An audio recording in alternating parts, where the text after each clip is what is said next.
తెలుగు కథ వింటారా ఛానల్ కి స్వాగతం. పూర్వం కాంతాపురం అనే పట్టణాన్ని ఒక రాజు ఏలుతుండేవాడు.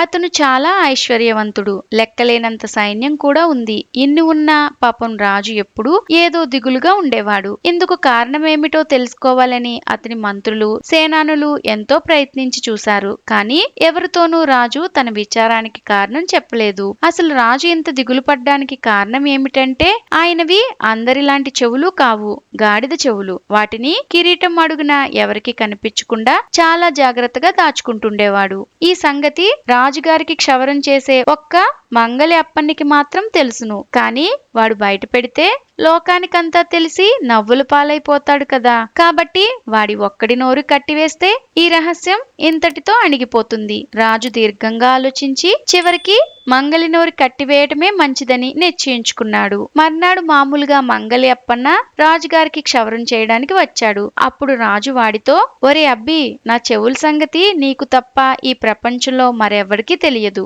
ఇంకొకరికి తెలిసింది అంటే అది నీ వల్లనే అయి ఉండాలి. అప్పుడు నీ తల తీసివేయాల్సి వస్తుంది. ఈ సంగతి మనసులో పెట్టుకుని జాగ్రత్తగా ఉండు. ఈ రోజు నుంచి నీ జీతం కూడా వరహా నుంచి 5 వరహాలకు పెంచుతున్నాను అన్నాడు. అలాగే మహారాజా, నేను మాత్రం పెళ్ళాం బిడ్డలు ఉన్నవాడిని కానా? నేను చస్తే వాళ్ళకి దిక్కు లేదన్న సంగతి నాకు తెలియదా? మీకెందుకు? చూడండి, ఈ రహస్యం పెట్టెలో పెట్టి తాళం వేసినట్టే అని హామీ ఇచ్చాడు అప్పన్న. ఈ హామీతో రాజుగారికి దిగులు తీరింది. కానీ అప్పన్నకి కడుపుబ్బరం ఎక్కువైంది. రాజుగారికి గాడిద చెవులున్నాయనే సంగతి అప్పన్నకి ఎంతో కాలం నుంచి తెలుసు. కానీ అది ఇంకొకరికి చెప్పాలని వాడికి ఎన్నడూ బుద్ధి పుట్టలేదు. కానీ రాజుగారికి మాట ఇచ్చి వచ్చిన దగ్గర నుంచి వాడి కడుపులో ఆ రహస్యం దాగటం కష్టమైంది. కానీ ఎట్లా బయట పెడతాడు? ఎవరికి బయట పెడతాడు?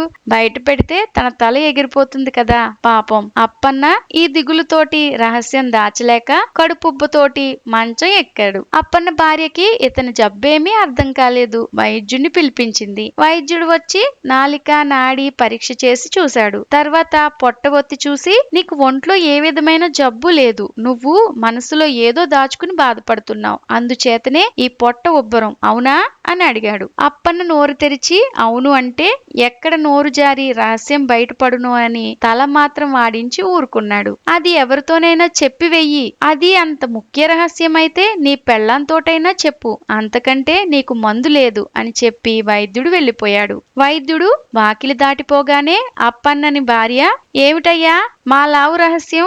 అదేదో బయట పెట్టరాదు, నేనెవరికి చెప్పనులే అని వేధించసాగింది. భార్య పట్టుదలను చూసేసరికి అప్పన్నకు మరింత భయం వేసింది. అప్పన్నకు తన భార్య సంగతి బాగా తెలుసు. ఆమెకి ఏదైనా చెప్తే ఊళ్ళో టముకు వేసినట్టే. ఇక చెప్పకపోతే ప్రాణాలు తీసేస్తుంది. అప్పన్న ఏమి చేయటమా అని దీర్ఘంగా ఆలోచించి ఎలాగైనా ముందు భార్య పోరు వదిలించుకోవటం ముఖ్యమని నిర్ణయించుకున్నాడు. అలా నిర్ణయించుకుని, ఇదిగో ఇది మా లావు రహస్యం కాదులేవే, ఎవరితోటైనా చెప్పమని సలహా ఇచ్చాడు కనుక ఆ వైద్యుడికే అది కాస్త చెప్పేస్తాను. అప్పటికీ నా జబ్బు నయం కాకపోతే ఆ అయ్యనే మరో మందు ఏదైనా ఇవ్వమని అడుగుతాను అని చెప్పి వైద్యుడింటికి వెళ్ళాడు. అప్పన్నని చూడగానే వైద్యుడు, ఏం మళ్ళీ వచ్చావు అని అడిగాడు. ఏమీ లేదు బాబు, నా మనసులో రహస్యం నా భార్యతోటి చెప్పేయమని మీరు సలహా ఇచ్చిపోయారు. బాగానే ఉంది, కానీ దాని నోట్లో ఏ విషయం దాగదు. అందుకని దానితో చెప్పే కంటే మీతో చెప్పడం మంచిదని నాకు తోచింది. మీరు నేను చెప్పింది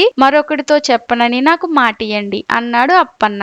చాలే, నువ్వు చూడబోతే అలా మాట ఇచ్చే ఇలా తంటాలు పడుతున్నట్టున్నావు. నీలాగా తెలివి తక్కువగా మాట ఇచ్చి తర్వాత చిక్కులు పడ్డానికి నేనేం పిచ్చివాణ్ణి గాను. పో, ఇంకెవరితోటైనా చెప్పుకో. ఎవరూ కనిపించకపోతే ఏ చెట్టుకో పుట్టకో చెప్పుకో అన్నాడు వైద్యుడు. అప్పన్నకి వైద్యుడు చెప్పిన చివరి సలహా నచ్చింది. వెంటనే ఇంటికి బయలుదేరాడు. అతనికి దారిలో ఒక చోట పెద్ద పుట్ట కనిపించింది. అప్పన్న చుట్టూ చూశాడు.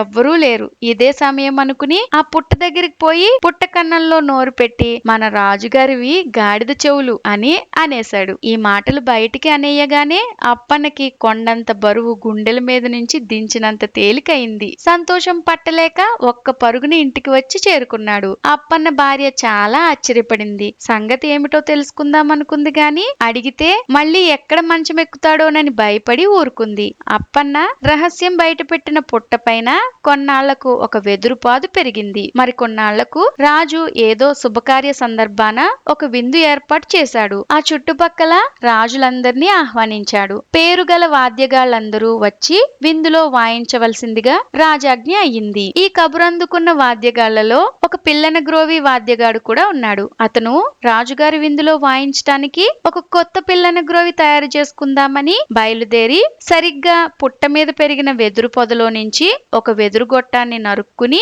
ఎంతో అందంగా పిల్లన గ్రోవి తయారు చేశాడు. దీన్ని రాజుగారి ఎదుట తప్పితే ఈలోగా వాయించకూడదు అని అనుకుని బయలుదేరి రాజుగారి ఆస్థానానికి వచ్చి చేరాడు. విందు పూర్తయింది. అన్ని రకాల వాయిద్యాలు వాయించడమైంది. చివరకు పిల్లన గ్రోవి వాయిద్యగాన్ని వాయించమన్నారు. సరేనని అతను తన కొత్త పిల్లన గ్రోవిని వాయించడం మొదలు పెట్టేసరికి అది మన రాజుగారివి గాడిద చెవులు అని మ్రోగింది. ఇది వినగానే వాద్యగాడి మొహాన నెత్తురు చుక్కలేదు. మళ్లీ వాయించాడు. మళ్లీ అదేలా మోగింది. పెద్ద పెద్ద రాజులందరి ఎదుట తను ఎన్నో ఏండ్లుగా ప్రాణం కంటే ఎక్కువగా దాచుకున్న రహస్యాన్ని వాద్యగాడు ఇలా బయట పెట్టేసరికి రాజుగారికి తగని కోపం వచ్చింది. కళ్ళ వెంట నిప్పులు కక్కుతూ వరలో నుంచి కత్తి దూసి వాద్యగాడి వైపుకు ఉరికాడు. బాబు ఆగండి ఆగండి, ఒక్క మాట, ఇందులో నా తప్పేమీ లేదు. దీన్ని ఎవరో మంత్రించినట్లయింది. కావాలంటే మీరు స్వయంగా వాయించి చూడండి అంటూ పిల్లన గ్రోవి రాజుగారికి అందించాడు. సరేనని రాజు దాన్ని అందుకుని